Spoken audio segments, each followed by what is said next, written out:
আমার খবর।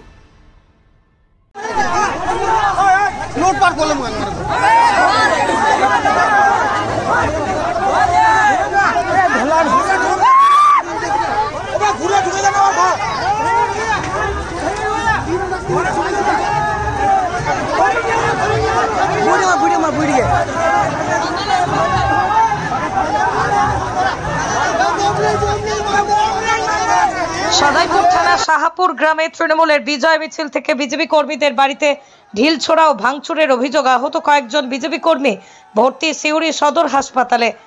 বীরভূমের সদাইপুর থানা এলাকার শাহাপুরে তৃণমূলের বিজয় মিছিল চলাকালীন বিজেপি সমর্থকদের বাড়িতে ঢিল মারার অভিযোগ উঠল তৃণমূল কংগ্রেসের বিরুদ্ধে। পাল্টা তৃণমূলের মিছিলকে লক্ষ্য করে ঢিল মারার অভিযোগ বিজেপি কর্মীদের বিরুদ্ধে। বিজেপি স্থানীয় নেতা দেবব্রত ঘোষের দোকানেই হামলা চালানোর অভিযোগ তৃণমূল সমর্থকদের বিরুদ্ধে।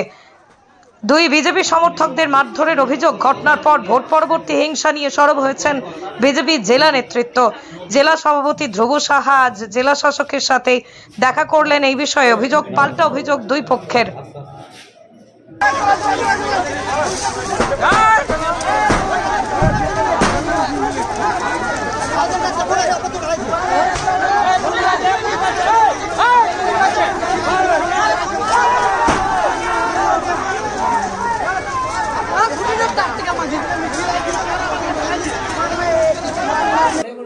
তৃণমূলকে এসে আমাদের ঘর ভাঙচুর, দোকান ভাঙচুর আর নাকে ডেলি ডেলা ডেলা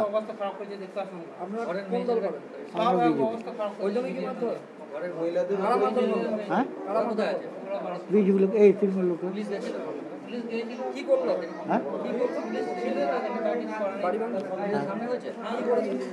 টিভি ফ্রিজ এগুলো সব করবে। দেখুন, শাহাপুরে বিজেপির দীর্ঘদিনের কর্মী মিঠুন দাস, ওর বাড়িতে আক্রমণ হয়েছে, ওর বাবার হাত পা ভেঙে দিয়েছে, মায়ের উপরে আক্রমণ হয়েছে। এখন ওদেরকে হসপিটালে নিয়ে আসছে, আমি এখান থেকে হসপিটালে যাব। বীরভূম জেলায় শাহাপুর বলে নয়, বেশ কিছু জায়গায় তৃণমূল কংগ্রেস জিতেছে বলে যে উল্লাস করছে। প্রশাসনের কথা ছিল যে কেউ বিজয় মিছিল করবে না, আমরাও আমাদের বিজয় মিছিল আটকে রেখেছি।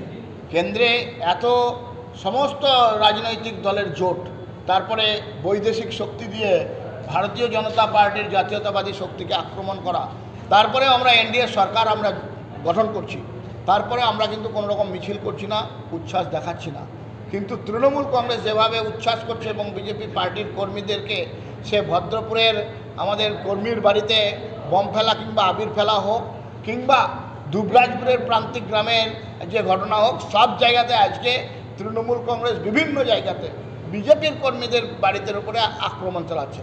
আমরাও মনে করলে এই ধরনের ঘটনা ঘটাতে পারি, আমরা কিন্তু তুচ্ছ নয়। পশ্চিমবাংলায় প্রায় 39% মানুষ আমাদেরকে ভোট দিয়েছে, সুতরাং আমরা ভোটের নিরিখে, সংখ্যাতত্ত্বের নিরিখে হেরেছি পশ্চিমবাংলায়। আমরা ওরা 29 পেয়েছে, আমরা 12টা পেয়েছি, আমরা এটা মেনে নিচ্ছি মাথা পেতে। কিন্তু যদি কেউ ভাবে যে রংবাজি করবে, মনে রাখতে হবে কেন্দ্রের সরকারটা বিজেপি সরকার হচ্ছে, মনে রাখতে হবে মোদিজি দেশের প্রধানমন্ত্রী হচ্ছে। এইরকমভাবে করা যাবে না। আমাদের অত্যন্ত লজ্জা লাগছে, দুঃখ লাগছে। মাননীয় এসপি সাহেবকে কয়েকদিন ধরে ফোন করছি, ফোন ধরছেন না। ভোটের আগে উনি যখনই ফোন করছিলাম ফোন ধরছেন। এখন মনে করছেন যে এখানে এসপি থাকলে বিজেপির ফোন ধরলে হয়তো এসপি উনি থাকতে পারবেন না। ডিএম সাহেবকে 2-3 বার ফোন করার পরে উনি আজকে টাইম পেলাম, বললাম আমাদের দুঃখের কষ্টের কথা। এই ঘটনা যদি চলতে থাকে তাহলে গণতন্ত্র বিপন্ন হবে। আমরা গণতন্ত্র প্রতিষ্ঠার জন্য ডিএম অফিসে এসেছিলাম। দেখুন, শাহপুরের একটা বিজয় মিছিল হয়েছে, যদিও এটা দলের কোনো নির্দেশ নেই যে বিজয় মিছিল করতে হবে। কিছু স্বতঃপ্রণোদিত মানুষ এই জয়কে আনন্দে পরিণত করে তারা বিজয় মিছিল করেছে একটা, এবং সেখানে উভয় পক্ষের মধ্যে ইট ছড়াছড়ি হয়েছে। কে আগে ইট ছুড়েছে, কে পরে ইট ছুড়েছে, সেটা একটা তর্কের ব্যাপার। তবে আমরা চাই না কোনোভাবেই এলাকায় অশান্তি হোক। জেলার নির্দেশ আছে, রাজ্যেরও নির্দেশ আছে, কোনোভাবেই এলাকায় যাতে কোনো অশান্তি না হয় সেই জন্য ব্যবস্থা নিতে হবে।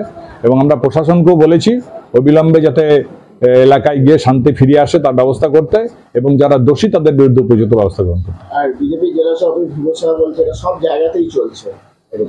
আরে বিজেপি সভাপতির তো একটাই কাজ হয়েছে, বিজেপি সভাপতি এখন নিজের পিঠ বাঁচাবার জন্য, নিজের স্কিন বাঁচাবার জন্য এই সমস্ত কথাবার্তা বলে বেড়াচ্ছে।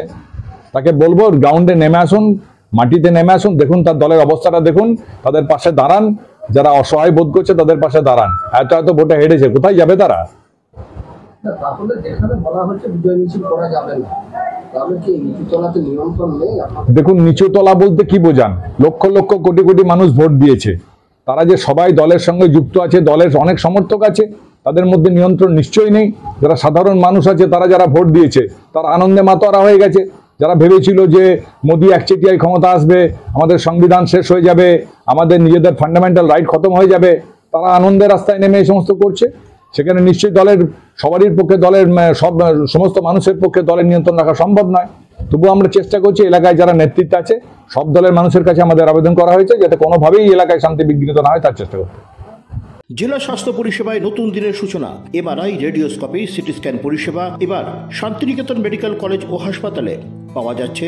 অত্যাধুনিক ব্লাড ব্যাংক ও প্যাথোলজি ল্যাবের সুবিধা রয়েছে। 10 টাকায় ডাক্তার দেখানো এবং ওষুধে 62.5% পর্যন্ত ছাড়ের সুবিধা। তাই আর দেরি কেন?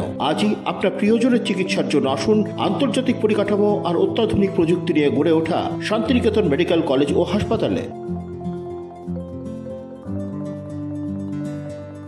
দেখতে চোখ রাখুন আমাদের ফেসবুক ও ইউটিউব চ্যানেলে।